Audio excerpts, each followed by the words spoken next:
Çok suyunuz.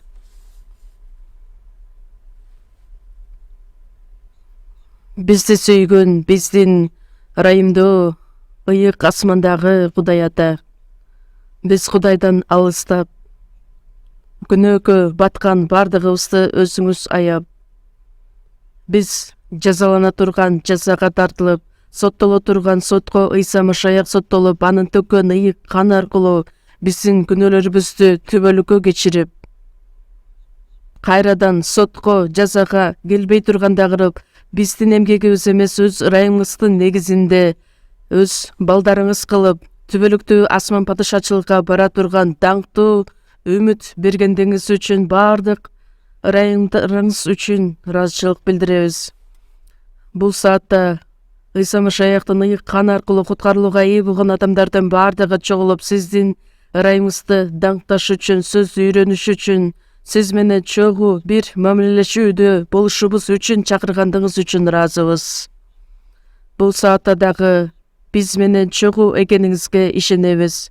Ар бир адамды өзүңүз жетектеп, керектелүүчү ырайымызды мол кылып төгүп берип, өз сөзүңүз менен бизди күн сайын жаңылантып, ар дайым жеткилиң кылууңузду суранабыз. Мындан аркы жашообузду уяткарууга, ашкерелөөгө калбай тургандай кылып, сиз тапшырып берген улуу тапшырманы кайраттуулук менен аткарганга жардам бериңиз.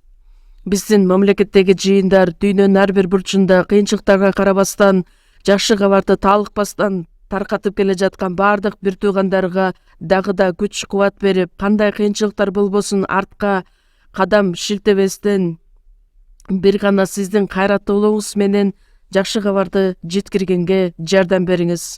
Ар бир убакта бизге керектелүүчү өз сөзүңүздү, биз бара турган жолду ачык кылып көрсөтүп бергендиңиз үчүн, бул саатта дагы биз менен чогуу болуп, биз аркылуу өз иштериңизди аткарып, сиздин улуу эркиңиз эмне экендигин биз таанып билүүбүзгө жардам бериңиз. Биздин куткаруучу Ыйса Машаяктын ысымынан сыйындык. Аминь. Таңтоо группасын угабыз.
даңктоо группасына чоң ыраазычылык билдирип кетели. Ыйык жазууну чогуу ачабыз. Колосалыктарга жазылган кат 1-бөлүм. Колосалыктарга жазылган кат 1-бөлүм. Колосалыктарга жазылган кат 1-бөлүм 25-аяттан 27-аятка чейин окуйбуз.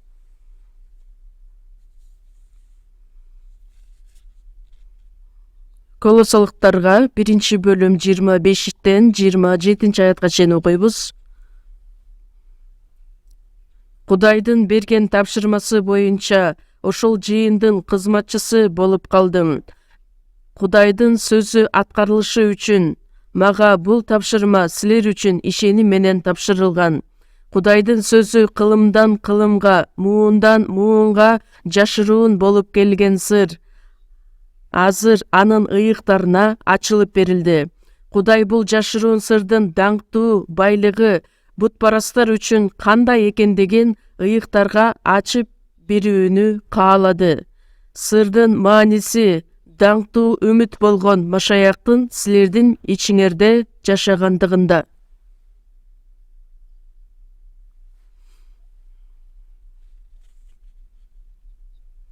Мурунку жумада өзүңүздөр жакшы билгендей, Японияда, Токиодо кышкы конференцияны өткөрүп келдим. Андан кийин Гонконгдо дагы семинар өткөрүп келдик. Япония болобу, Гонконг болобу 3 жылдан бери бара элек болчумун. Коронавируска байланыштуу ар кандай кыйынчылыктар пайда болгон эле. Бирок ошого карабастан бардык бир туугандар талыкпастан эмгектенгендиги үчүн, үзгүлтүксүз сыйынгандыгы үчүн ишеним жашоо менен жашап келе жатышат. Коронавирус гана эмес, ар кандай кыйынчылыктар жаратылган эле.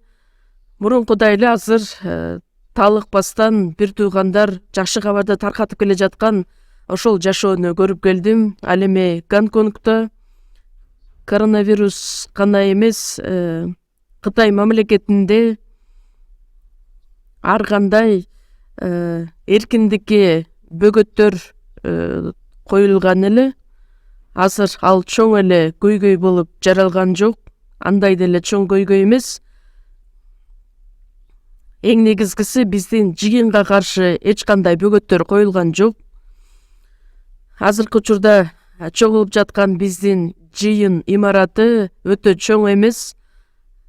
Чоң болбосо дагы мурунку жумада биз семинар өткөргөндө орундар калбай калды. Зал толук толгон. Африкадагы Шиньоңчор пастор Чад мамлекетинде семинар өткөрүп жатат, баарлашуулар болуп жатат. Ошолордун бардыгы видео менен мага жеткирилген. Африкадагы жакшы кабар таркатуу сөзү ушунчалык өркүндөп өсүп жаткан учуру, ал үчүндө дагы сыйынып берүүңүздөрдү каалап кетет элем. Быйылкы жыл дагы аягына жетип бара жатат. Быйылкы жылды кандайча өткөрдүк? Биз өзүбүзгө өзүбүз баа берип көрүшүбүз керек, өзүбүздү таразалоо керек. Жаңы жылда Кудай берген жаңы жүрөк менен, жаңы күч менен биз кийинки жылы 1 жашка чоңоебуз, же болбосо 1 жашка карыйбыз. Ошол эле учурда руханий жашообузда дагы жакшы бир деңгээлге жетебиз деген ойдобун. Жекшемби күндөрү биз сиздер менен кайталап Кудайдын адамдарга берген эң чоң улуу белеги деп аталган теманы айтып келе жатабыз. Кандайча сиздер түшүнүп жатасыздарбы же жокпу мен билбейм. Мисал үчүн бул дүйнөдө өтө чоң, даанышман, ыйык, атагы чыккан, сүйүүгө толгон адам өзүнүн дагы кемчиликтери көп. Андан кийин алсыз адамды сүйүп, ошол адам үчүн чоң белекти арнай турган болсо, кандай иш болуп өтөт? Сөз менен жеткире алгыс кубанычка толот, ыраазычылык билдирет. Биз сиздер менен ээ болгон куткарлоо белеги адамдардан алган белек эмес, дүйнөнү башкарып келген жаратуучу Кудайдын өзүнөн алган белегибиз. Биз жашап жаткан жерди жараткан, тарыхтын үстүнөн үстөмдүк кылып келген ырайымдуу, ыйык, жеткилиң Кудайдын колунан алган белегибиз болуп саналат. Бизди сүйгөн, бизди күнөөлөрүбүздөн куткарып алган, өзүнүн жалгыз уулун биз үчүн курмандык козусу катары берген чоң ырайымдын негизинде куткарылууга ээ болгон адамдарданбыз. Ырайымдын негизинде ишеним аркылуу куткарылдыңар деген сөз Эфестиктер 2-бөлүм 8-аятта жазылат. Бул силерден эмес, бул Кудайдын белеги. Куткарылууга ээ болушубуз үчүн адамдын колунан келе турган бир нерсе дагы жок экендигин ыйык жазуу бизге күбөлөндүрүп берген. Ошол себептер менен бул куткарылуу дагы бизге бекер берилген.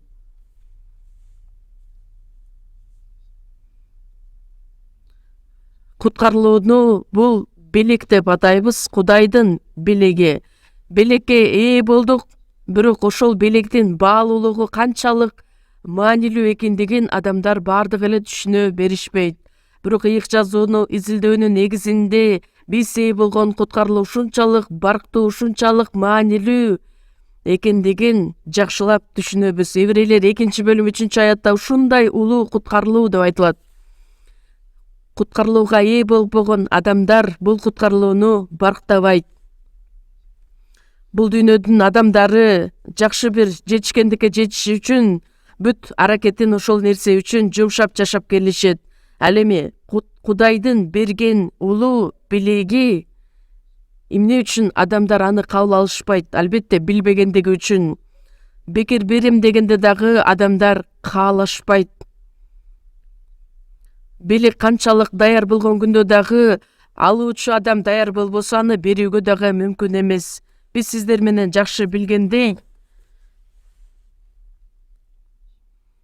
адам күнөөсү үчүн түбөлүк сотко, түбөлүк кайгыга келе турганынын себеби күнөөсү көп болгондугу үчүн эмес, Кудай берген белекти албагандыгы үчүн, Кудайдын ырайымын барктабагандыгы үчүн, барк албай койгондугу үчүн.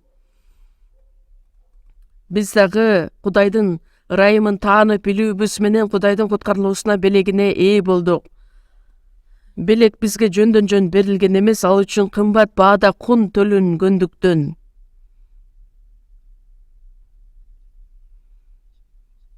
Кандай бааны төлөп берүүгө дагы мүмкүн эмес болгон бул ишти Кудай өзүнүн жалгыз уулун биз үчүн жиберип, адамдын бейнесинде бул дүйнөгө келип, адам баласы башынан өткөргөн бардык сыноолорду башынан өткөрүп, эң эле өкүнүчтүү жол менен барып, өлүм жазасына тартылып, шапалак менен сабалып, өзүнүн бүт канын төгүү менен Кудайдын алдында кымбат баада биз үчүн кун төлөп бизди куткарып алды. Кудай эми аткара турган мындан дагы ашык, артык иш жок. Бул кайрадан болуп өтө турган иш эмес. Ошол кымбат баалуу кун төлөгөндүктөн биз жыйынтыгында белекке ээ боло алдык. Ошол белек кандай мааниге ээ экендиги жөнүндө биз айтып келе жатабыз. Куткарылуу деген белектин ичинде ар кандай комплект менен берилген белек. Бул күнөөлөрдүн кечирилиши, бир дагы күнөө кетирбегендей кылып ал бизди актады. Акталдык деп айтабыз. Эч кандай бир иш кылбаган күндө дагы биз акталышыбыз үчүн бардыгы даярдалган Кудай тараптан. Ишенбестик бул күнөө, ал эми ишенген бул акталууга ээ болуу. Ыйса биздин күнөөлөрүбүз үчүн өлүмгө кыйылган. Мыйзамды аткаруу менен Биздин күнөөлөрүбүздү Ыйса Машаяк өз мойнуна жүктөгөн, ал аткарган иш аркылуу биз акталдык. Бул таң калыштуу эмеспи? Римдиктерге 4-бөлүм 25-аятта Ыйса биздин күнөөлөрүбүз үчүн өлүмгө кыйылган, акталышыбыз үчүн ал тирилген. Ыйса Машаяктын аткарган иши аркылуу биз акталдык. Ал кылмышкер катары жазаланып өлгөн. Эфестиктер 2-бөлүм 1-аятта жазылгандай, кылмыштарыңардын жана күнөөлөрүңөрдүн айынан өлгөн силерди тирилтти. Жаныбыз жөнүндө айтылган, адам аты аркылуу күнөөкөр болгон бардыгыбызды, жаныбыз өлгөн адамдарды, өлүп калган адамдар деген маани рухий жактан мамилебиз үзүлүп калган акыбалды айтат. Ошол жаныбыз өлгөн бизди Кудай тирилтти. Биз тирүү адамдар болдук. Ал эми куткарылбаган адамдар, алар өлүк адамдар деп бизди айырмалап койду. Андан сырткары түбөлүк өмүргө ээ болдук. Өлбөстөн түбөлүк өмүргө ээ болдук. Жакан жазган жакшы кабар 3-бөлүм 18-аятта айтылат: мен аларга түбөлүк өмүр берем. Ал түбөлүк өмүр кайрадан жок болуп кетте турган нерсе эмес. Ыйса Машаяк кайрадан тирилгендей эле бизге түбөлүк өмүр берилген. Түбөлүк өмүргө ээ болдук. Жогорудан төрөлдүк. Жогорудан төрөлдүк деген кайрадан төрөлгөнүбүз. Денеде бир жолу төрөлөбүз, ал эми Кудайдын астында рухий жактан дагы бир жолу төрөлгөнбүз. Жогорудан төрөлдүк. Жогорудан төрөлүүдө адам баласынын жашоосунда бир эле ирет болуп өтөт. Жогорудан төрөлгөн адамдардын бардыгы Кудайдын балдары болду. Тозокко бара жаткан адам күнөөлөрү кечирилишинин негизинде куткарылууга ээ болуп, жаратуучу Кудайдын астында анын уулу болду, баласы болду. Бул түшүнүүгө мүмкүн эмес, бирок Кудай тарабынан аткарылган иш деп айтсак болот. Бир адам айтат, падышанын баласы катары төрөлгөн болсо, ал адам эч нерсе кылбайт. Падышанын баласы катары төрөлгөндүктөн бардык бийликке, байлыкка ээ болот. Бардык адамдар тарабынан сыйлоого, урматтоого ээ болгон бийликке ээ болот. Артыкчылыкка ээ болот. Биз дагы Кудайдын балдары болдук.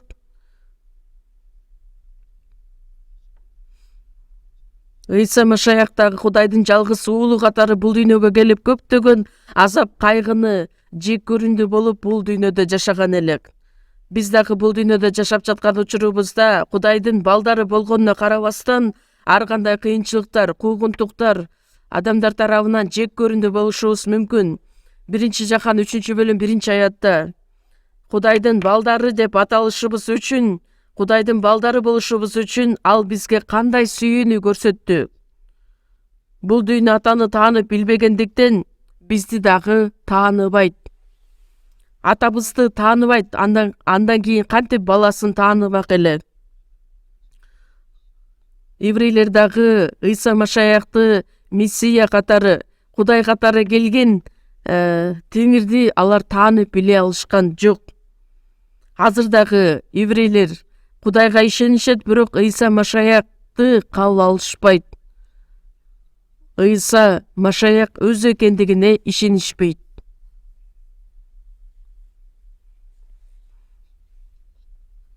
Айкаш-чыгачка кадалган Ыйса Машаяк айкаш-чыгачта кадалып өлүп, андан кийин даңкка ээ болгондой сыяктуу эле биз дагы бул дүйнөдө азап кайгыда жашайбыз, жыйынтыгында даңкка ээ болобуз. Еврей эли дагы Мисир жергесинен чыгарылгандан кийин 40 жыл бою 40 жыл бою чөлдө жашайт дагы, андан кийин убадаланган Канаан жергесине кирет. 4 деген цифра азап дегенди билдирет. Римдиктер 8-бөлүмдө 17-аятта эгерде биз балдары болсок, анда мурасчылары да болобуз. Машаяк менен бирге даңкталышыбыз үчүн аны менен бирге азап тартабыз. Машаяк менен бирге даңкталышыбыз үчүн периштелер ал даңкка ээ боло алышпайт. Машаяк менен бирге даңкталышыбыз үчүн аны менен бирге азап тартышыбыз керек. Бул дүйнөдө убактылуу машаякчы катары жашап, тил алчаак болуп жашаган жашообузда сөзсүз түрдө кайгы болот, азап болот. Ошол азаптарда Кудайга толугу менен таянуу менен жашаган учурда сөзсүз түрдө жашоодо өзгөрүүлөр болуп өтөт. Канаан жерине киргенден кийин, Канаан жергесине кирген Израиль элинде эле биз дагы бир аз убакыт өткөндөн кийин Кудайдын падышачылыгына барабыз. Кудайдын мурасчыларыбыз, Кудай менен мурасташпыз.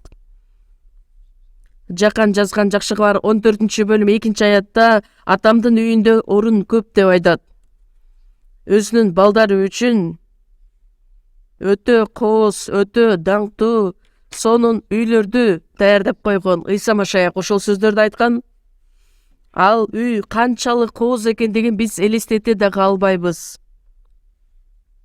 Анткени 1 Корунтуктар 2-бөлүмдө жазылгандай, өзүн сүйгөндөргө көз көрбөгөн, кулак укпаган, адамдын оюна да келбеген нерсени даярдап койгон. Албетте элчи Жакан жана элчи Павыл бейишке барып бардыгын көргөн адамдар. Ошол себептер менен алар ар дайым Кудайдын падышачылыгына барууну эңсеп келишкен, каалап келишкен. Бирок адам ой менен жеткире алгыс, сөз менен жеткире алгыс нерсени Кудай бизге даярдап койгон. Матай 25-бөлүмдө асмандагы атамдын алдындагы адамдар бактылуу, дүйнө жарала электе эле силер үчүн даярдалган падышачылыкты мураска аласыңар. Бул дүйнөдө азапта жашайбыз, кыйынчылыкта жашайбыз. Бирок алардын бардыгы убактылуу. Бир аз чыдап кое турган болсок, тил алчаак болуп жашасак, Кудайга таянууну үйрөнсөк, кандай азап болбосун, кандай мүшкүл башыбызга түшпөсүн, Кудай биз менен чогуу. Матай 28-бөлүм 20-аятта бул дүйнөнүн акырына чейин бардык убакта мен силер менен чогуу болом. Теңир биздин көзүбүзгө көрүнбөйт. Анан кантип эле биз менен чогуу болсун деп ойлошуңуздар мүмкүн, бирок ал дайыма биз менен чогуу. Анткени ыйык жазууда Кудайдын убадасы ошондой. Көзгө көрүнбөгөн Кудайга биз сөз аркылуу ишенебиз. Кудайдын керемет күчүн Израиль элинин тарыхы аркылуу ыйык жазууда жазылгандай, биз таанып билебиз, ага ишенебиз. Кудай бизди канчалык сүйгөндүгүн, бизди канчалык сактагандыгын, коргогондугун биз ыйык жазуу аркылуу көрүп биле алабыз. Ал убада эч качан өзгөрүлбөйт. Куткарылган адамдар дагы кээ бир учурда ошол Кудайдын убадасына ишенбестен, таянбастан өздөрүнүн тажрыйбасына ишенүү менен аракеттенишет. Андан сырткары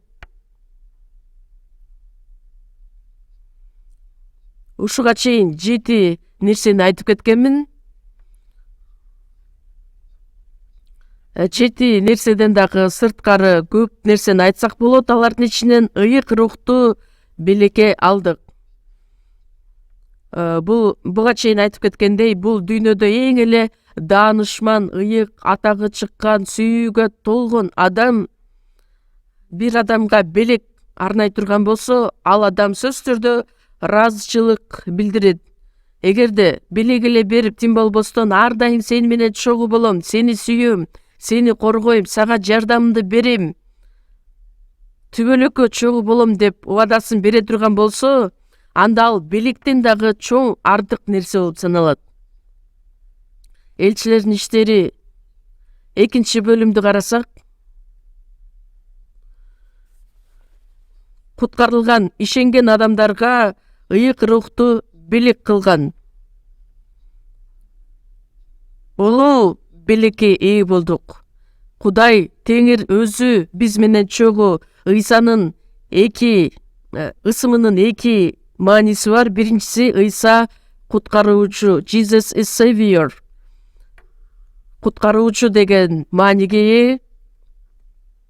Ыйсанын өзүнүн ысымы куткаруучу. Анын ысымын Иммануэль деп коюшат. Кудай биз менен деп которулат. Эмне үчүн бизди куткарып алды? Биз менен чогуу болуш үчүн. Түбөлүк бейиште Кудай менен чогуу гана болбостон, бул дүйнөдө жашаган учурубузда биз менен чогуу деп ал убадасын берген. Андай боло турган болсо ал каякта? Биздин ичибизде, биздин жүрөктөрүбүздө. Биз сиздер менен окуп кеткен аяттарды кайрадан карасак, Колосолуктар 1-бөлүм 25-аятта Кудайдын берген тапшырмасы боюнча ошол жыйындын кызматчысы болуп калдым. Кудайдын сөзү аткарылыш үчүн мага бул тапшырма силер үчүн ишеним менен тапшырылган. Элчи Павел, мен силердин кызматчыңармын. Кудайдын кызматчысы болушум үчүн мага ишеним менен тапшырылган бул иш. Кудайдын сөзү кылымдан кылымга, муундан муунга жашыруун сыр болуп келген. Убадаланган Кудайдын сөзү аткарылыш үчүн 26-аятта сыр деп аталат, жашыруун сыр.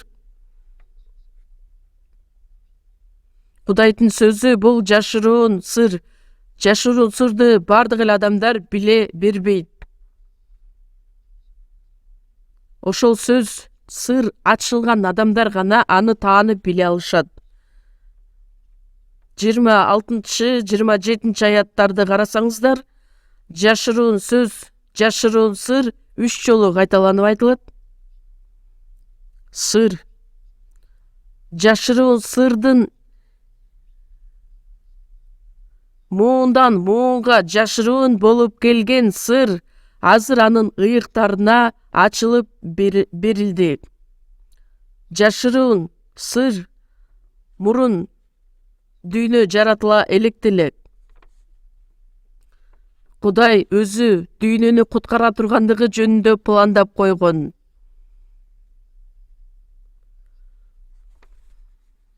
Муундан муунга жашырып келген сыр Кудайга гана таандык болгон бул жашыруун сыр эми Ыйса Машаяк аркылуу ачылды. Анын ыйыктарына ачылып берилди. Кудай бул жашыруун сырдын даңктуу байлыгы, жашыруун сыр канчалык даңктуу, маанилүү экендигин, бутпарастар үчүн кандай экендигин ыйыктарга ачып берүүнү каалады. Ыбрайымдан баштап Ыйса Машаяк келгенге чейин 2000 жыл аралыгында Израиль эли аркылуу өзүнүн керемет күчүн, өзүнүн планын, куткарылуу планын аткаргысы келген. Ыйса Машаяк бул дүйнөгө келүүсү менен ошол Кудайдын бардык убадалары аткарылган. Бутпарастар үчүн кандай экендигин ыйыктарга ачып берүүнү каалады. Израиль эли гана үчүн эмес, бүт бутпарастар үчүн. Кудайдын даңктуу байлыгын таанып билиш үчүн сырдын мааниси даңктуу үмүт болгон Машаяктын силердин ичиңерде жашагандыгында. Ал жашыруун сырды кыскача кандай айтсак болот? Бул Машаяк силердин ичиңерде жашагандыгы. Кудайдын алдын ала даярдалган белеги жөнүндө айтылат. Ошол белек Ыйса Машаяк аркылуу бизге далилденди. Биздин күнөөлөрүбүздү түбөлүккө кечирди, бизди куткарды, Кудайдын балдары болушубуз үчүн аткарды. Силердин ичиңерде жашаган Машаяк, биздин жүрөгүбүздө жашаган Машаяк.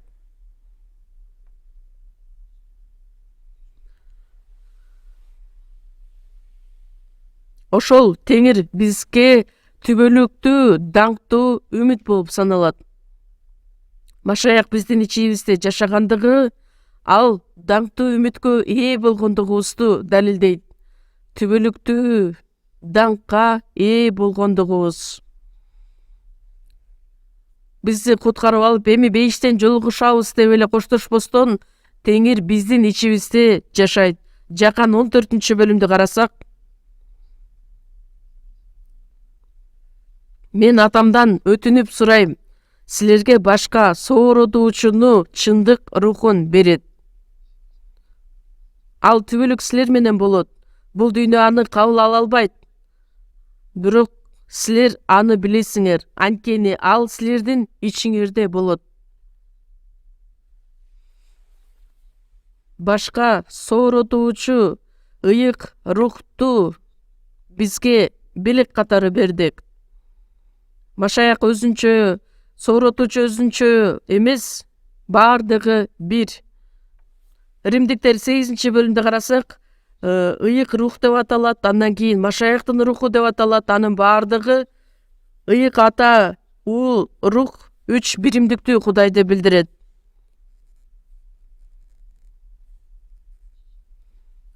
Дүйнөгө болгон биздин логикабыз же болбосо билимибиз менен таанып билүүгө мүмкүн эмес. Кантип эле ыйык ата, уул жана рух бир болсун деп. Бирге бирди кошсоң канча болот десең, бир болот дейт. Канчалык үйрөтсөң дагы бир болот деп өзүнүкүн бербейт. Эки болот да кантип бир болмок эле. Бирге бирди кошсоң бир болот. Негизи бирге кошсоң, дагы бирди кошсоң 3 болушу керек эле, бирок бир болот. Биздин эсебибиз менен буну жеткирүүгө мүмкүн эмес. Ыйык жазуудагы ар бир мазмун бул дүйнөнүн логикасы, дүйнөнүн идеологиясы менен таанып билүүгө мүмкүн эмес. Бизге эмне керек? Ишенүү керек. Адам өзүнүн билими менен Кудайды таанып биле албайт, Кудайдын акылмандыгын. Кандай болгон күндө дагы ыйык рух биздин ичибизде жашайт. Галатиялыктар 3-бөлүм 2-аятта: силер ишенген учурда ыйык рухка ээ болгонсуңар. Куткарылган күнү Кудайдын ырайымын таанып билишибиз үчүн бизге жардам берген ыйык рух. 1-Корунтуктар 2-бөлүм 12-аятта: силер Кудайдын рухун кабыл алдыңар. Кудайдын бизге эмне бергенин билишибиз үчүн Кудайдын рухун берген. Биз ушунчалык акылдуу болгондугубуз үчүн эмес, ыйык рух аркылуу бардыгын түшүнөбүз. Элчилердин иштери 16-бөлүмдө элчи Павел Филиппия жеринде жакшы кабарды таркатып жаткан учурда дарыянын жээгинде көптөгөн элдер бар эле. Ошол элдердин ичинен Лидия деген аял бар эле. Ал кездеме менен соода кылган Лидия деген аял бар эле. Бирок ошол Лидия деген аялдын жүрөгүн Кудай ачат дагы, Павылдын айткан сөздөрүн бардыгын кабыл алган. Көптөгөн адамдардын ичинен ошол Лидия куткарылууга ээ болот. Мурунку өзүмдүн бир нерсемди эстеп кеттим. Тегу шаарында рухий семинарияда мен окуп жаткан учурда ушунчалык мен тырышчаактык болуп окугандыктан мага бир жыйынды тапшырып беришкен. Такыба болуп жашаатчумун.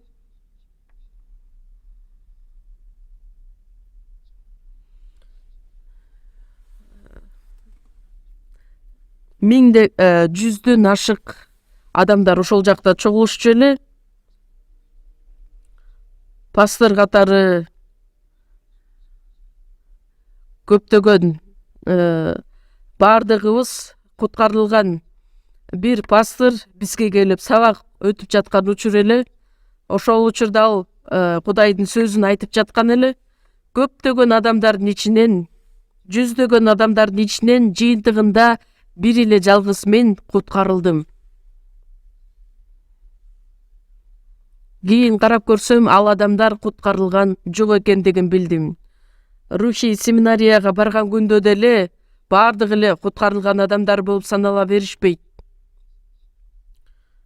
Кудай үчүн руханий семинарияга барышабы же жокпу? Кээ бир адамдар эмне деп айтышат? Мындай университетке бара албаган, өтө албаган адамдар руханий семинарияга барышат деп атайт. Же болбосо ушунчалык ишеними жакшы адамдар рухий семинарияга барып окушат. Кээ бир адамдар 6 күн иштейт дагы 1 күн эс алат. Ал эми пасторлар 1 күн иштейт дагы 6 күн эс алат. Кедейлер, кечиресиздер, жалкоолор барып окуй турган окуу деп айтышат. Биздин жыйын андай эмес. Туура түшүнүңүздөр. Ошол руханий семинарияны бүтүшөт дагы пасторлар болушат дагы, анан кийин бир чоң жыйынга ээ болушат. Мен да карап көрсөм, ал өтө өкүнүчтүү. Карап көрсөңүздөр, алар ыйык жазуунун сөздөрүн окубастан экзамен баракчалардын баардыгына тапшырып беришет дагы. Экзамен учурунда экзамен алып жаткан пастор айтат: силер келечекте пастор боло турган адамсыңар. Силерди Кудай чакырып алган. Ошондуктан мен силерди кароомдун кажети жок деп чыгып кетет. Ошол учурда экзамен берип жаткан баардык пасторлор шпаргалкасын көрүп бири-бирин көчүр. Анан экзамен тапшырып чыгып кетишет. Анан ошондой жүрөктөрдү көрүп туруп Кудай кантип аларга куткарылууну берет?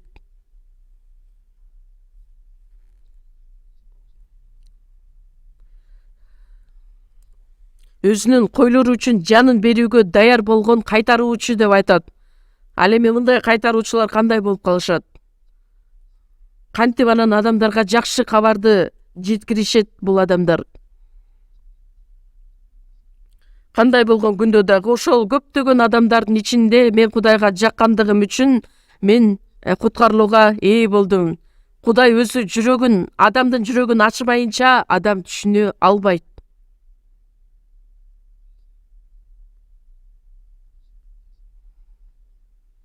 Кудай биздин жүрөктөрүбүздү ачып, Кудайдын ырайымын таанып билүүгө бизге жардамын берди.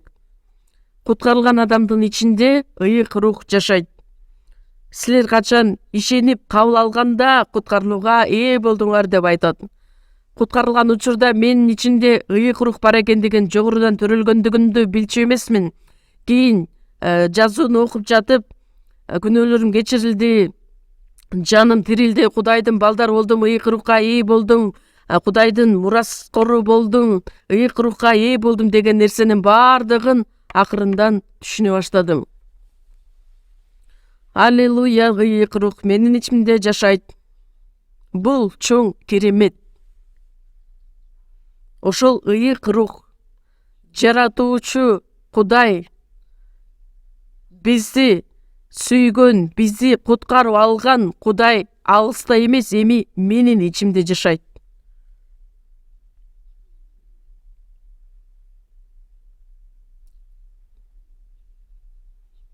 Асман менен жерди толтуруп турган Кудай өзү. Жеремия 23-бөлүмдө айтылат: асман менен жерди толтуруп турган мен эмес бекем. Кудай рух болгондуктан ал баардык жерде. Азыр бул саатта дагы биз менен биздин жүрөктөрүбүздө дагы ал чогуу. Башыбыздагы чачыбыздын санын дагы билүүчү Кудай. Анан кантип Кудай биздин ичибизде болсо, биздин ичибизде эч бир нерсе аткарбай койсун. Ыйык рухка ээ болдук деген сөз өтө таң калыштуу нерсе, өтө маанилүү. Ыйык рух биздин ичибизде бар экендигине ишенишибиз керек.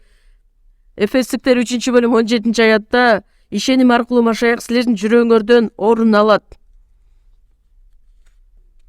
Ишеним аркылуу Машаяк силердин жүрөгүңөрдөн дагы орун алат. Менин ичимде бар экендигине ишенишибиз керекпиз. Ишенбеген адам ыйык рухтун жетеги менен жашай албайт. 1 Корунтуктар 6-бөлүм 19 аятта силердин денеңер ичиңерде жашаган ыйык рухтун ибадатканасы экендигин билбейсиңерби? Ыйык рух жашаган ибадаткана. Кудай жашаган жерди ибадаткана деп атат. Ыйса Машаяк бул дүйнөдө болгон учурда Ыйса Машаяк ибадаткана эле. Бул ибадаткананы бузгула, мен аны 3 күндүн ичинде кайра тургузам дегенде жүйүттөр айтат, бул ибадаткана 46 жыл тургузулган. Ана кантип 3 күндүн ичинде тургузам деп коесуң? Жакан 2-бөлүмдө Ыйса ибадаткана деп өзүнүн денесин айткан. Иерусалим ибадатканасында Кудай чогуу эмес. Ошондуктан Иерусалим ибадаткананы көрүп Ыйса айтат, мына үйүң ээн калат. Кудай эми ал жакта эмес. Эми ал ибадаткана Ыйсанын ичинде эле. Ошол ибадаткананы бузгула, мени өлтүргүлө, мен 3 күндөн кийин кайрадан тирилем деген мааниде айткан эле. Ыйса Машаяк өлүп кайрадан тирилгенден кийин ибадаткана эми каякта? Адамдар колдору менен тургузган ибадатканада Кудай жашабайт. Адамдар чоң бир ибадаткананы тургузушат дагы анан ибадаткананы ыйыкталуусу деп аташат. Биз жыйын тургузганда ачылуу аземи деп атайбыз, ал эми башка адамдар ибадатканынын ыйыкталуусу деп аташат. Ал туура эмес. Ибадаткана деп атагандыктан дүйнөдө өздөрү каалашынча оюна келгенди жашашат дагы. Ибадаткана келгенде Кудай саламатта турдуңузбу? Сизге салам айтам деп кайрылышат. Анткени Кудай ибадатканада гана деп ойлошот. Ал курулай ишенүү. Эми Кудайдын руху каякта? Биздин ичибизде, жогорудан төрөлгөн адамдардын ичинде жашайт. Ошону билбейсиңерби деп элчи Павыл ашкерелейт. Билбегендиктен ошол денеси менен күнөөгө барышат. Римдиктер 8-бөлүм 9 аятта кимде Машаяктын руху жок болсо, ал Машаяктык эмес, Машаякка таандык эмес адам. Машаякчы деген сөз кимди билдирет? Жыйынга барган адамды Машаякчы дебейт. Ошондуктан Машаякчы деген сөздү ар кайсы жака барып эле чаптай бербегиле. Машаякчы деген сөз Машаяк анын ичинде жашаган адамды Машаякчы, Машаякка таандык адам. Машаяктын руху жок болгон адам Машаяктыкы эмес. 2 Корунтуктар 13-бөлүм 5 аятта өзүңөрдү өзүңөр текшерип көргүлө, ишеним жолундасыңарбы же жокпу, сынап көргүлө. Өзүңөрдү текшергиле. Мисал үчүн биздин ичибизде бизге байкалбастан биз кандайдыр бир ооруга чалдыктыкпы? Мисал үчүн ар кандай бактериялар бар, вирустар бар, микробтор бар. Иммунитети күчтүү адам ал бактерия, вирустар менен каршы күрөшөт. Бирок анын бардыгы байкалбайт. Бактерия, вирус, микробтор ичибизге киргенде иммунитет күчсүз болгон учурда оору далилденет. Ошондуктан биз ар дайым медосмотрдан өтүп туруубуз керек. Ден соолугубуз кандай акыбалда турат, ошону текшерип көрүшүбүз үчүн. Так эле ошондой эле өзүңөрдү өзүңөр сынап көргүлө, ишеним жолундасыңарбы же жокпу? Ишенбеген адамдарга айтылган сөздөр эмес, ишенген адамдарга айтылган сөздөр. Теңир дегенден баары эле асман падышачылыгына кире бербейт деп айтылган. Кимде ким жогорудан төрөлбөсө Кудайдын падышачылыгын көрбөйт. Ошондуктан мен жогорудан төрөлгөн адаммынбы? Чынында эле куткарылган адаммынбы? Кудай жактырган ишенимге ээ болгон адаммынбы же жокпу? Ишенимим бар деп ойлоймун, бирок Кудай менин жанымдан кет, мыйзамсыз иш кылуучулар деп айта турган болсо мен кандай болот?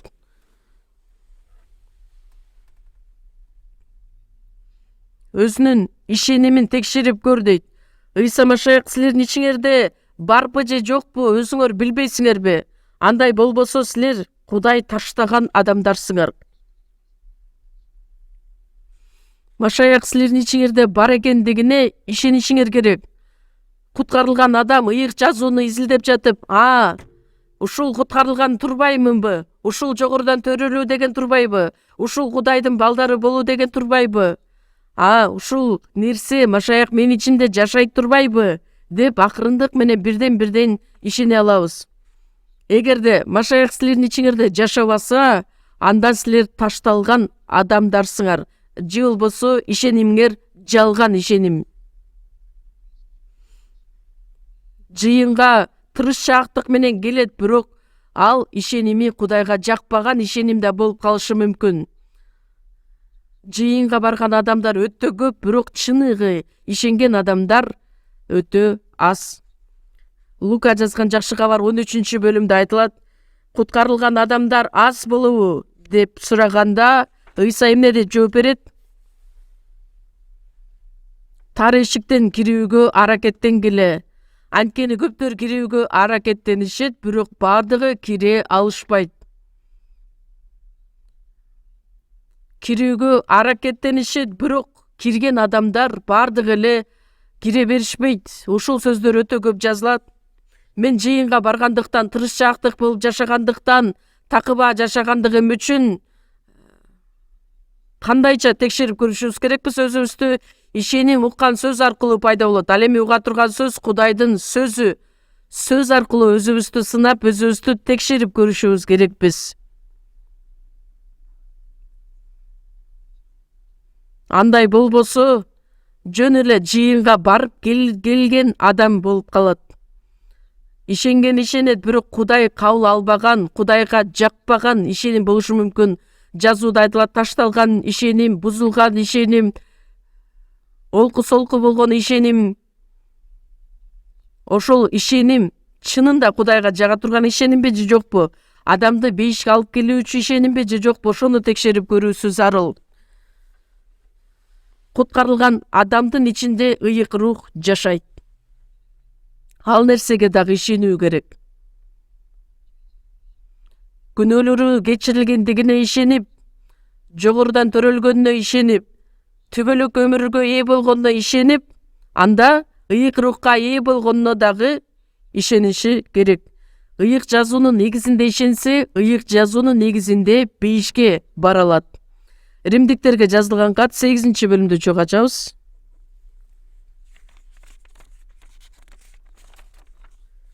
Римдиктерге жазылган кат 8-бөлүм 14-аят. Римдиктерге 8-бөлүм 14-аят. Бардыгыбыз чогуу окуйбуз. Анткени Кудайдын рухунун жетеги менен жүргөндөрдүн баары Кудайдын балдары. Чындык руху бул Кудайдын рухун билдирет. Кудайдын руху деп да аталат.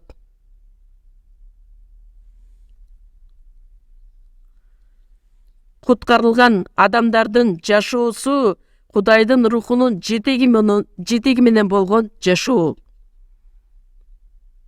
Жөн эле жыйынга келип, ар кандай ишеним жолдорунда жүргөн адамдар диний иштер менен алек болгон адамдарды ал башка адамдарды эле жакшы кыла алышат. Бирок куткарылган адам кандайча айырмаланат?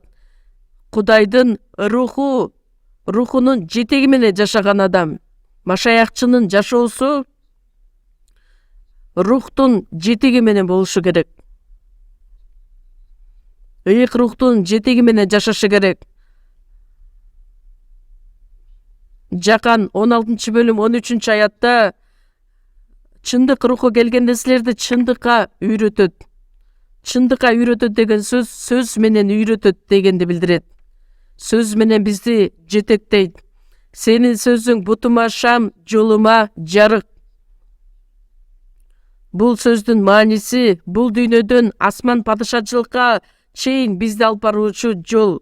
Ыйса айтат, жол, чындык жана өмүр менмин. Атама мен аркылуу гана барууга болот. Кудай белгилеп койгон жол менен гана бейишке бара алабыз. Ошондуктан ыйык рух чындыкка үйрөтөт. Бизди куткарылууга гана, ээ болууга жардам бербестен, чындык сөз менен жашаганга жардамын берет.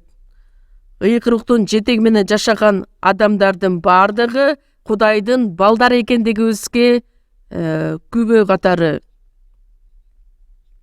Кудайдын балдары экендигибизге күбө катары далилденген, күбөлөндүрүлгөн. Жакан 10-бөлүмдө айтат: менин койлорум менин үнүмдү угушат. Алар мени тааныйт, мени ээрчишет. Койлор өзүнүн кайтаруучусун билишет, кайтаруучу дагы өзүнүн койлорун билет. Чоочун кишини ээрчишпейт, андан качат. Мен Туркияга барган учурумда талаадан өтүп бара жаткан учурда койлор өтө көп экен. Аны кайтаруучусу койчуман кайтарып жүргөн эле, өзүнүн сөздөрүн айтып койлоруна. Астыга бара жатса, артынан койлору ээрчип бара жатат. Анан ошол кайтаруучуга мен барып сурандым: бир аз убакытка ошол өзүңдүн кийген кийимиңди мага берип тур деп. Анын баш кийимин дагы сурап кийдим, анан колундагы таягын дагы алдым дагы. Андан кийин ага окшошуп, анан койлорду чакырдым: хей, хей, хей деп. Алар мени карап да коюшкан жок. Эмне үчүн? Анткени өздөрүнүн кайтаруучусунун үнү эмес. Менин койлорум менин үнүмдү угушат, мен аларды тааныйм, алар мени ээрчишет. Менимче ал койлор мынтип болуш керек. Өзү кайтаруучу да болбостон эмне кайтаруучусу тууруп атыптыр деп. Эч бир реакция да кылып коюшкан жок. Эгерде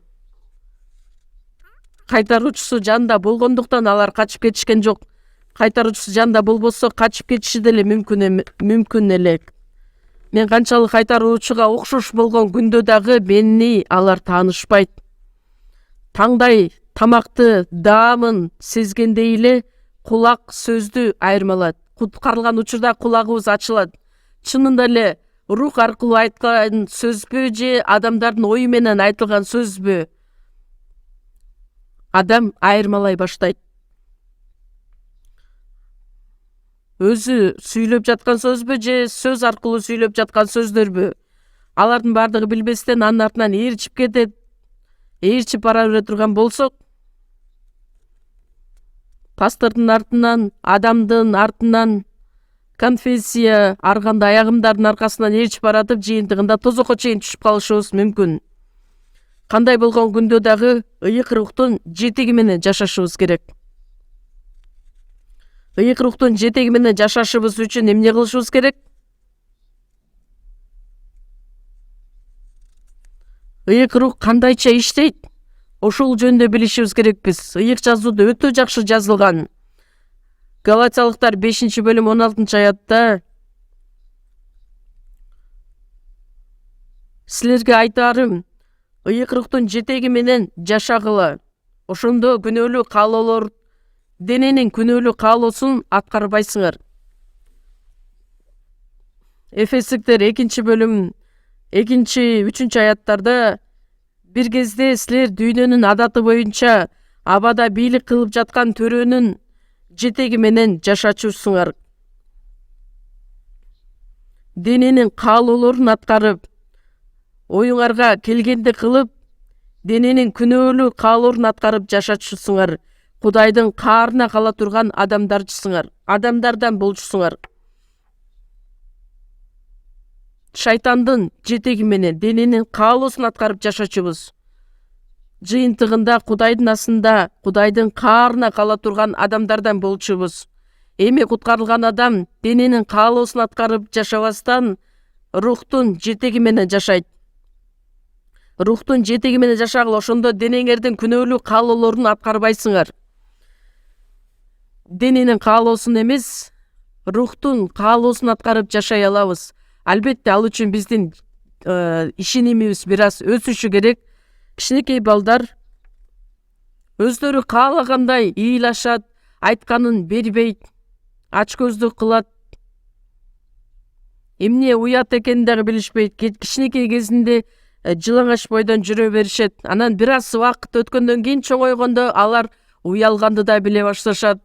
Бул нерсе аларга чоңдорго жагабы, жакпайбы, ата энесин кандайча жакшы көрөт, ошону биле башташат. Куткарылган адамдарды, жаңыдан куткарылган адамдарды кичинекей жаңы төрөлгөн балдар сыяктуу деп айтат. Жаңы төрөлгөн бала эмне экендигин айырмалап биле албайт. Куткарылгандан кийин канча жыл өтсө дагы сен өзгөрбөйсүң деп адамды айыптабастан, куткарылгандан кийин 1 жыл, 2 жыл, 3 жыл, 4 жыл өткөндөн кийин ал акырындык менен өсө баштайт. Анын инсандык сапаттары дагы өзгөрүлө баштайт. Руханий жашоодо дагы бир аз убакыт өткөндөн кийин 1-Корунтуктар 3-бөлүмдө 1-аяттарда жазылат. Элчи Павыл жүйүттөргө кайрылып айтат: дагы да силер жаңы төрүлгөн балдар сыяктуудайсыңар. Азыр деле дененин каалоосун аткарып жашап жатасыңар. Жаңы төрөлгөн балдар сүт менен азыктанышат, ал эми башка тамакты кабыл ала алышпайт. Күчтүү тамакты кабыл ала алышпайт. Бир аз катуураак сөз айтып койсоң, адамдар ар кандай реакцияны жүргүшөт. Кээ бир адамдар айтышат, ырайымды гана айтышы керек эле, эмне үчүн мыйзамды айтып атат деп. Куткарылууга ээ болуп, Римдиктер 8-бөлүмдө жазылгандай, рухтун каалоосу боюнча жашаган адамдар эми мыйзам талап кылган адилдик болушун каалайт.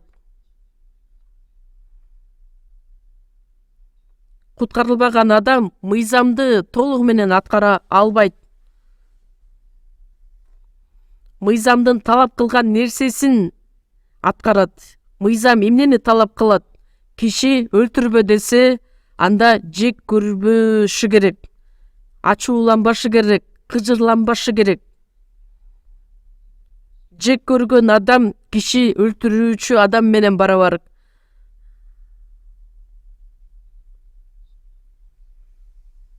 Ыйык рух иштегенде, ыйык рухтун жетеги менен жашаганда кишини жек көрүү да албайт, ачуулана да албайт.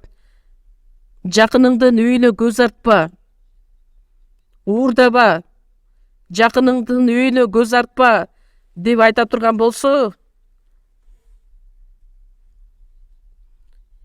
эч бир адам жок боло турган болсо, бир нерсени алып кеткени уурдаганга барабар. Ойноштук кылба. Кумарлануу менен караган өз жүрөгүндө ойноштук кылган болот. Жада калса кумарлануу менен да караганга мүмкүн эмес. Ыйык рухтун жетеги менен жашаганда ошол жүрөктөр дагы акырындык менен бизден алыстайт. Кудайга жага турган жашоого гана умтулган адамдардан болобуз. Машаякчылар бир аз жогоруда ыйык рухтун жетеги менен жашаган адам моралдык жактан чоң эле деңгээлге ээ болгон адам болуп саналат. Бир аз айтсаң эле бизден мыйзамды талап кылат, бизден иштерди талап кылат деп адам кабыл алышы мүмкүн. Бирок кичинекей жаңы балага бир мешок картошканы жүктөп коюп көтөрүп бар деп айткан менен барабар. Ошондуктан руханий жашоодо дагы бир аз убакыт өткөндөн кийин ал бир аз өсө баштайт. Руханий жашоодо бир чоң деңгээлге жете алат. Ыйык рухтун аткарган иши эмне экендигин мурунку жумада дагы мен айтып кеттим эле. Уккан күндө деле биз унутуп коюшубуз мүмкүн. Мурунку жумада пастор айтты эле, кайра эле айта береби? Ооба, кайра эле айта берем. кайрадан кайталап айткан күндө сиздердин жүрөгүңүздөрдө бир аз орун алышы мүмкүн. Аяттарды жаттаган учурда деле силер бат эле жаттап аласыңарбы? Улам кайталап кайталаганда жаттай алабыз. Мисалы үчүн чет тилдерди окуганда дагы биз кечке чейин ошол сөздөрдү кайталап айтканда гана чет тилдерди үйрөнөбүз. Маанилүүсү кайталап айтышыбыз керек. Мен сиздерге эмне үчүн кайталап айтып жатамын? Ошол сөз мык менен силердин жүрөгүңүздөрдө кадала тургандай кылып айтып жатам. Бир аз убакыт өткөндөн кийин адам денинин каалоосун аткарып жашашы мүмкүн. Ошондуктан 1-Корунтуктар 3-бөлүм 3-аятта айтылат: ортоңордо көрө албастык уруш талаш келишпестик бар болот. Силер адамды кылып жаткан жоксуңарбы? Корунттагы бир туугандарда ар кандай билим дагы бар эле, жазууну да окушкан эле, бирок ортосунда уруш талаш, түшүнбөстүк пайда болгон. Кээ бир жыйындарда пасторду жакшы көргөн адамдар, пасторду жек көргөн адамдар деп эки группага бөлүнүп кетишет. Пастор дагы өзүн жакшы көргөн адамдарды жакшы көрөт, жек көргөн адамдарды жек көрөт. Бул пасторга коюлган эки деген баа. Тескерисинче пастор жек көргөн адамдарга жакын болушу керек.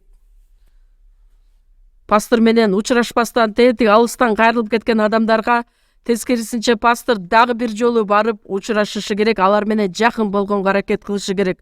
Ал алсыз адам болгондуктан пастор ага жакыныраак болушу керек.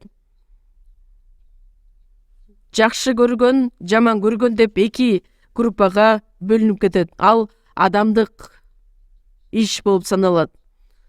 Ортодо көрө албастык, түшүнбөстүк, уруш талаш пайда болот.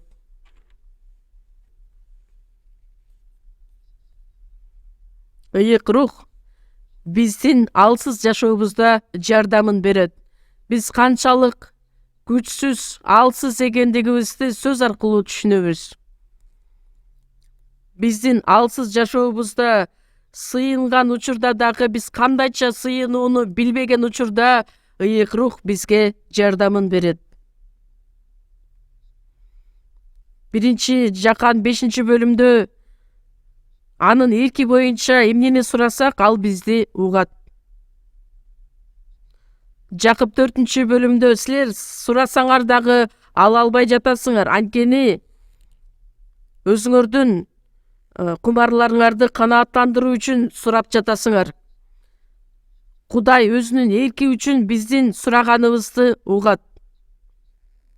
Өзүбүздүн денебизди канааттандырыш үчүн сыйынуубузду укпайт. Ар бир аткарылган сыйынуубуз Кудайдын эркине дал келиши керек. Биз эмне сурарыбызды билбегенде, кандай сыйынаарыбызды билбеген учурда ыйык рух бизге күч берет, жардамын берет. Кудайдын эрки боюнча сыйынбаган учурда ыйык рух ал учурда дагы бизге жардам берет.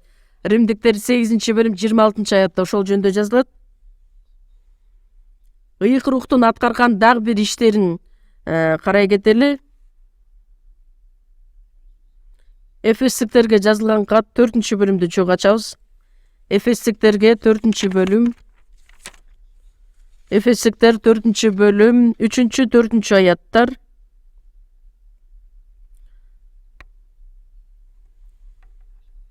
Рух биримдеген тынчтык байланышы аркылуу сактоого аракеттенгиле. Дене бирөө, рух бирөө, чакырылып алынганыңарда бир үмүткө чакырылгансыңар. Бул жерде карасаңыздар, рух биримдеген куткарылган адамдар биримдик ошол тынчтыгын сакташы керек. Куткарылганга чейин Ышая 53-бөлүм 6-аятта жазылгандай, ар кимибиз койлордой болуп адашып жүргөнбүз, ар бирибиз өз жолубузга бурулуп кеткенбиз. Ар кимибиз өз жолубузга түшүп, өзүбүздүн оюбуз, өзүбүздүн тазырыйыбызга таянуу менен куткарылбаган адамдар экөө эч качан бирөө боло албайт. Аялы менен күйөөсү ар кандай ыңгайлуу жашоо үчүн экөө бир болушат, бирок экөөнүн жашоосу, ойлору такыр эле эки башка. Ошондуктан бир аз эле бир нерсе болсо ажырашабыз деп киришет. Кээ бир учурда бала төрөлгөндө эми айла жок жашап көрөлү деп макулдугун берип жашашат. Айла жоктон жашашат. Куткарылган адам экөө биригет, бир болот. Анткени ишеним дагы бирөө, үмүт дагы бирөө. Жашаган жашообуздун максаты да бирөө. Кудайдын сүйүүсүнө умтулган адамдарбыз. Кудайдын сөзү менен бир болушубуз керекпиз. Бир болууга аракеттенгенде экөө ажырап кетиши мүмкүн. Куткарылган учурда Кудай бизди бириктирген бир туугандарбыз. Бир рухка биз жашаган жашообуздун максаты дагы бирөө. Ошондо гана бир боло алабыз, биримдик. Эмне кылсак дагы, кубанычта дагы, азапта дагы бир. Биздин үмүтүбүз бул дүйнөгө эмес, асман падышачылыкка болгондуктан кайрадан келе турган Ыйса Машаякты күтүү менен жашаган адамдарбыз. Кандай кыйынчылыктар келбесин, биз тагдырыбыз бир адамдарбыз. Биримдикке бир болууга аракеттенгиле деген жок. Ошол рух бириктирген биримдикти сактаганга аракеттенгиле. Бала жаңы төрөлгөндө аны төрөгөн ата энеси, үй бүлөсүндө байкеси, эжеси бардыгы бар. Эми биз бардыгыбыз бир рухка, бир денеге чөмүлүп, бир рухтан ичкенбиз. Машаяк биздин башчыбыз. 1-Корунтуктар 12-бөлүмдө айтылат. Бардыгыбыз бир рухка, бир денеге чөмүлүп, бир рухтан ичкенбиз. 1-Корунтуктар 12-бөлүм 27-аятта. Машаяктын денесисиңер, мүчөлөрүсүңөр. Ар бирибиз ошол дененин мүчөлөрүбүз. Оозунун ролун аткарабыз, колдун ролун аткарабыз, же болбосо көздүн. Биздин денебизде көзгө көрүнбөгөн ар кандай органдар, мүчөлөр бар сыяктуудай эле. Бир тууганда сиздин кандай кызматыңыз бар десе, мен буттагы манжамын дейт. Анын аялынан сурасаң, ошол манжанын тырмагымын деп айтат. Бутубуздагы чыпалак жок болуп кетсе, эч нерсе болбойт деп ойлойбуз, бирок чыпалагы жок адамдын баскан адамдын кадамдары башка болуп айырмаланат. Ошондуктан денебизде кандай мүчө болбосун, анын бирөө дагы кереги жок эмес, бардыгы керектүү өз ролун аткарып келишет. Менин колумдан келген нерсени аткаруу Кудайдын эрки, колумдан келбеген нерсени аткаруу бул текебердикке жатат.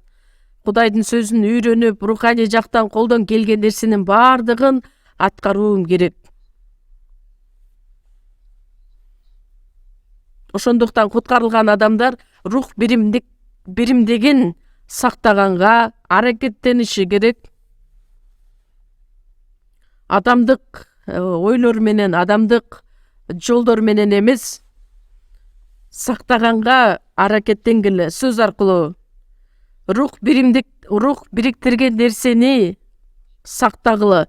Шайтан аны ажыратып, чачыратып жиберем дейт. Куткарылган күндө дагы бул дүйнөдө канчалык сыноолор, азгыруулар көп экенин билесиздерби?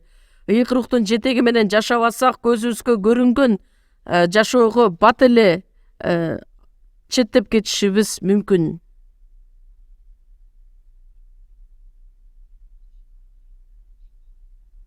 Мисалы үчүн, күйүп турган отторду ажыратып кое турган болсоңуз, чок жалгыз өчүп калат. Жалгыз адам эч качан руханий жашоо менен жашай албайт, рухтун жетеги менен да боло албайт.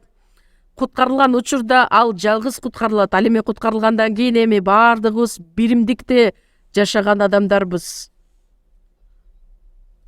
Өчүп бара жаткан чокту да кайрадан бириктирсек, ал жалындап от күйөт.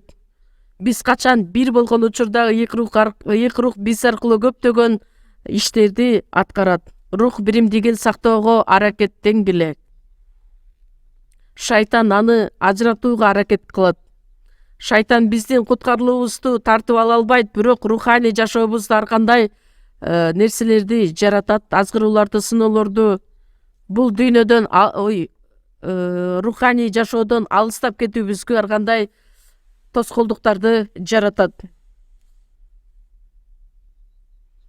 Куткарылды деген адамдын күбөлөндүрүүсү ошол жыйында, биримдикте чогуу болушу керек. Мен ошол дененин бир мүчөсүмүн деп.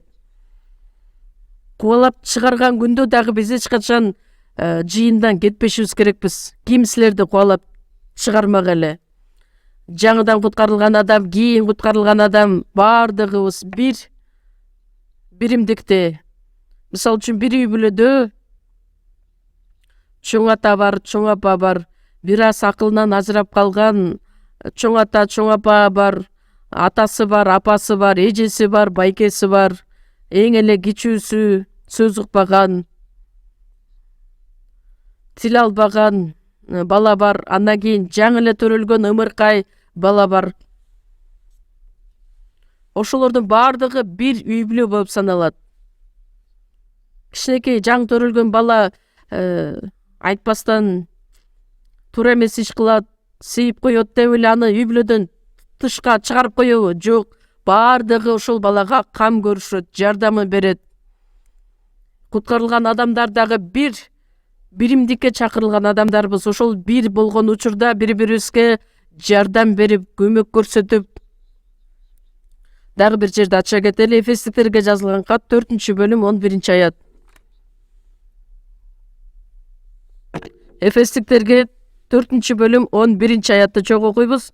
Баардыгыбыздын ишенимибиз жана Кудай уулун таанып билүүбүз бирдей деңгээлге жеткенге чейин.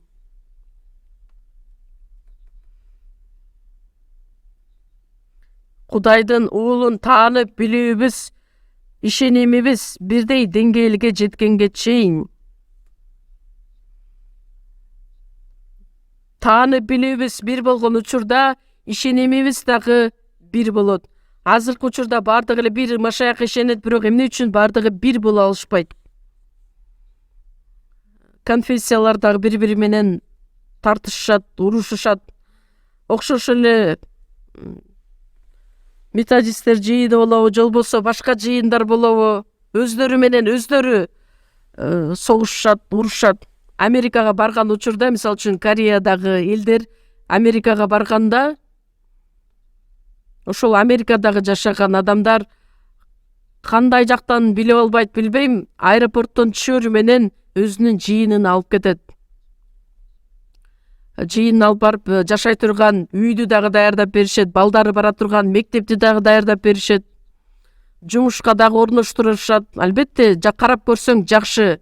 Алардын максаты эмне? Өздөрүнүн жыйынына алып кетейин деп. Биздин жыйынга келейин деген адамды эмне үчүн өзүң жыйынга тартып кеттиң деп пасторлор бири-бири менен урушат. Кечирип коюңуздар, бирок ошондой көрүнүштөр бар. Эмне үчүн уруш талаш болот? Ал өзүнүн жемиби же?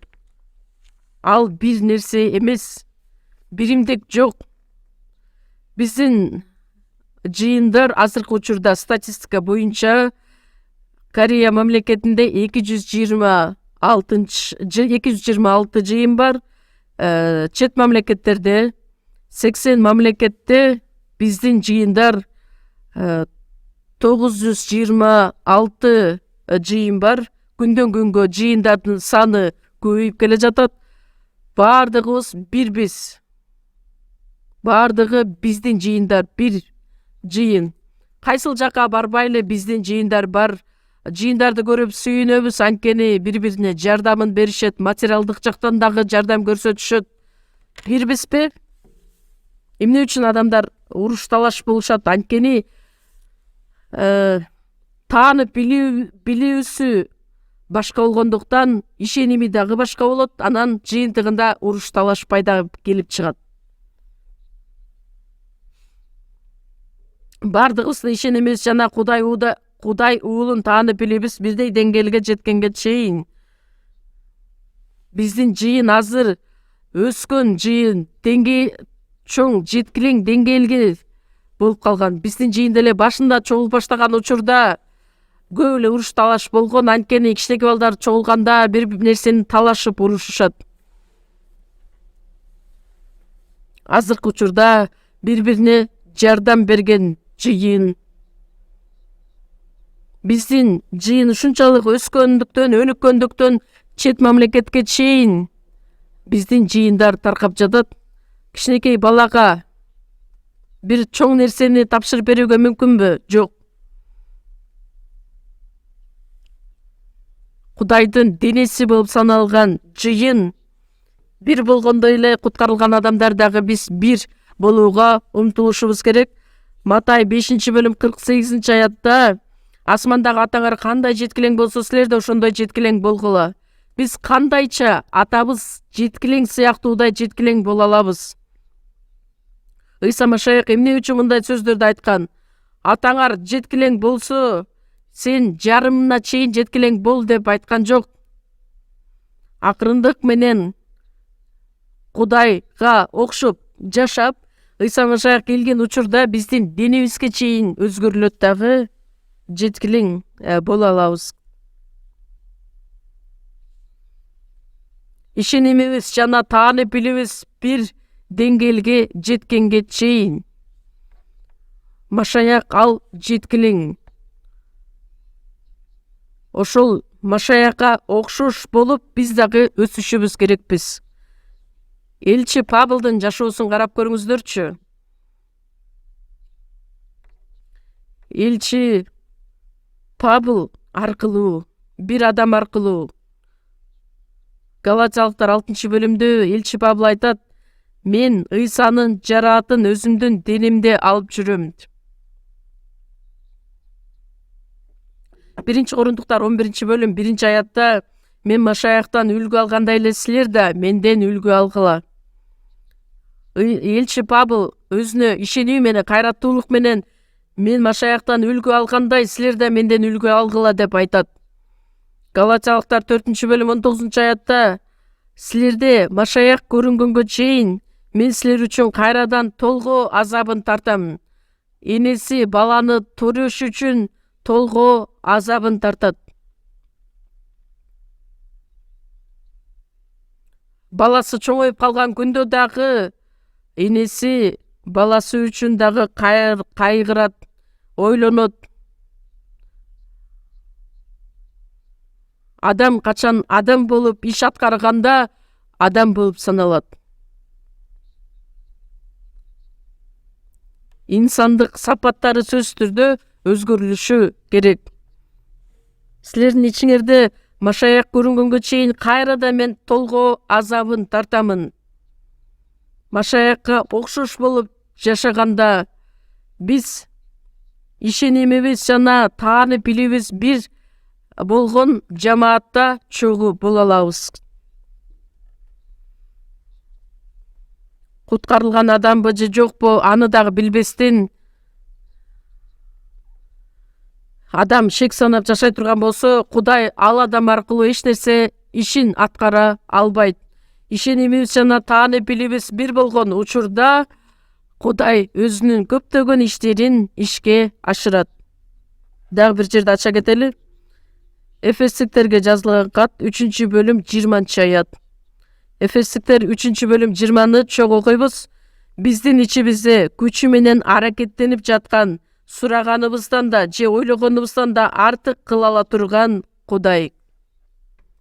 Биздин ичибизде дейт. Биз. Кудай каякта? Куткарылган адамдардын ичинде. Куткарылган адамдардын бардыгы биримдикке чогулган, ошол биримдикте күчү менен аракеттенип жаткан. Кудайдын күчү бар жерде. Элчилердин иштери 2-бөлүмдү карасак, элчилердин айткан сөздөрүн угуп, бири-бири менен баарлашып, нан сындырышып, чогуу сыйынышкан эле. Ошондо Теңир жыйынга куткарылгандарды күн сайын кошуп жатты. Ыйыктар бири-бирине жардамын көрсөтүшүп, көмөк көрсөтүшүп, бир болгондо Теңир күн сайын аларды санын кошуп жатты. Мен бул учурда Гонконгко барганда, Гонконгдо жакшы кабарды таркатуу оңой эмес. Эмне үчүн? Анткени акыркы күндөрү коронавирус пандемияга байланыштуу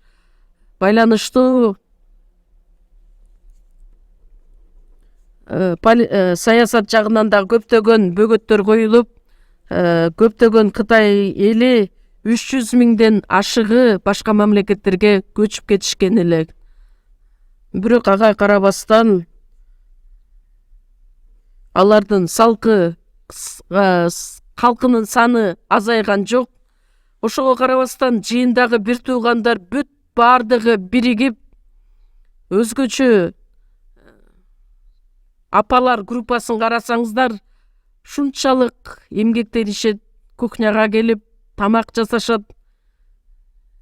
Мен семинар өткөрүп жаткан учурда күн сайын ар кандай ар түрлүү тамактарды жасап беришип, кызмат кылып жатышты. Дагы бир диакон, бир центрдин ээси, кожоюну ошол жака тамактанып, шунчалык кызматтарын аябастан аткарып келе жаткандыктан жыйын улам өнүгүп, өсүп келе жатат. Бир туугандардын бардыгы биригип пастор менен чогуу биргеликте кызматташкандыгы үчүн куткарылган адамдардын саны күндөн күнгө көбөйүп, жыйын толуп калды. Кандай болгон күндө дагы ишенген ишенимибиз жана таанып билүүбүз бир болгон учурда Кудай сураганыбыздан да, ойлогонубуздан да артык нерсени аткарып берет. Биздин сураганыбыз эмне? Бай бололу, жакшы жашайлы деп суранабызбы? Жок. Кедей болобу, бай болобузбу? Кудай эмнени берсе, ошого ыраазычылык билдирүү менен, бай болсок, байлыкты Кудай үчүн арнап жашашыбыз керек.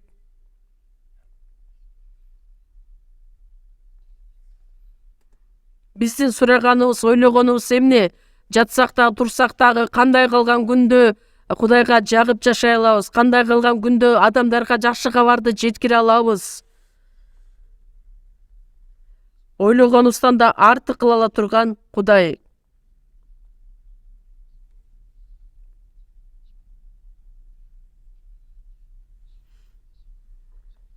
Биздин жыйын өтө эле жакшы өнүктү деп мен айта алам.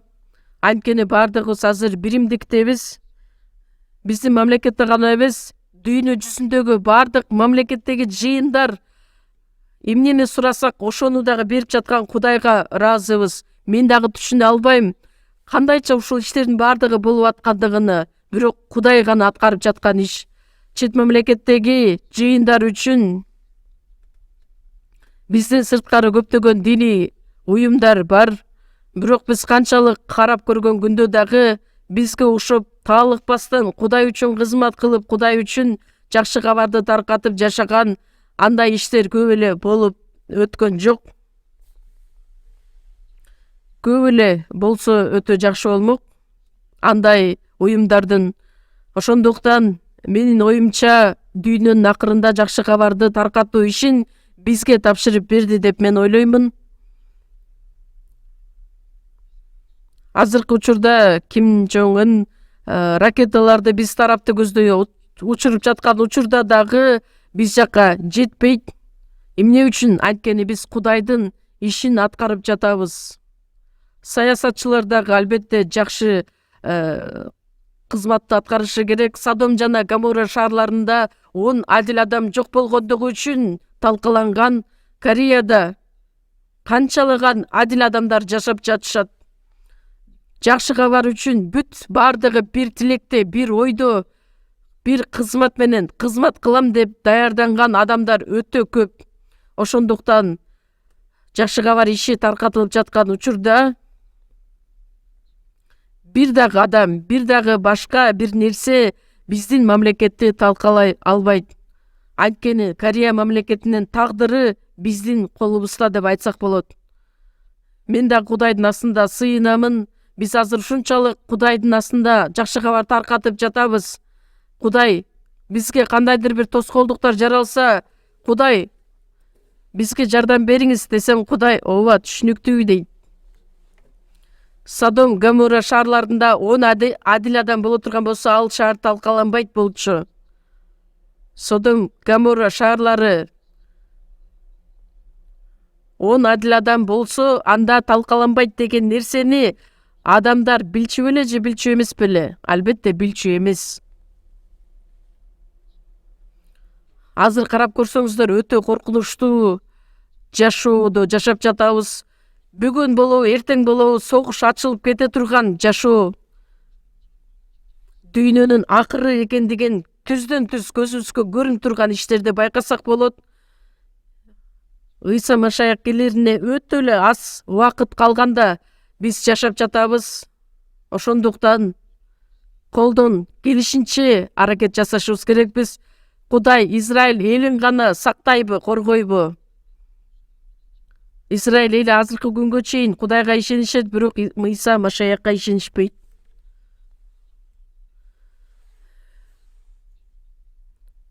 Гомосексуализм күнөөсү эң эле өнүккөн мамлекет азыр Израилдин Тель-Авив шаарында.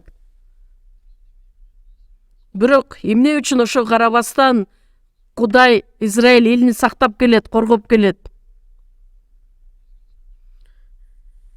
Жезекил 36-бөлүмдө жазылгандай, Кудай Израиль элин тандап алгандыгы үчүн, Кудай өзүнүн ысымын сакташ үчүн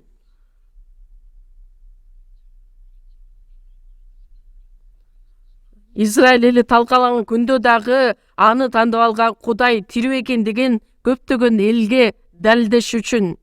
Андай боло турган болсо, Кудай Корея мамлекет аркылуу дүйнө жүзүнө жакшы кабар таркатып жаткан болсо, Израилге караганда анда биздин мамлекет маанилүүрөөк го. Эң акырында өчүп бара жаткан ошол жакшы кабар шамын кайрадан жалындатып күйгүзүп жаткан биздин жыйынды Кудай сөзсүз түрдө сактап келет. Биз ошого ишенебиз. Биздин убакыт өтө аз, жакшы кабарды тарката турган убакытыбыз өтө аз, өтө тар.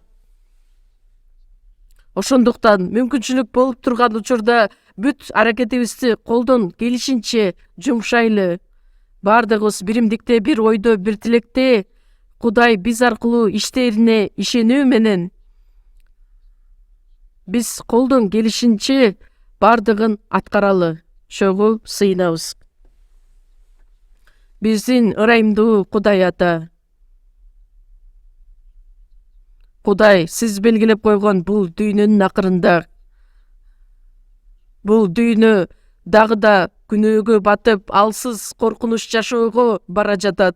Бирок Кудай, сиз бизди биринчиден куткарып алып, денеңиз болгон жыйынга жайгаштырып, тил алчаак болуп жашап, жакшы кабарды таркатып, бир ойдо, бир тилекте, бир жүрөктөрдө биримдикти сактап жашаганга жардам бергендиңиз үчүн ыраазыбыз. Биз алсыз кезибизде бизге жардам берип, күн сайын биздин жүрөктөрүбүздү, ойлорубузду жаңылап, сиздин эркиңиз үчүн жашаганга жардам бергендиңиз үчүн ыраазыбыз. Биздин Кудай бир гана биздин жашообузду өз сөзүңүз менен бекемдеп, жетектеп, денебиздин каалоосу үчүн эмес, бир гана сиздин эркиңиз үчүн жашаганга бардык мүмкүнчүлүктөрдү түзүп бериңиз. Биздин куткаруучу Ыйса Машаяктын исми менен сыйындык. Аминь.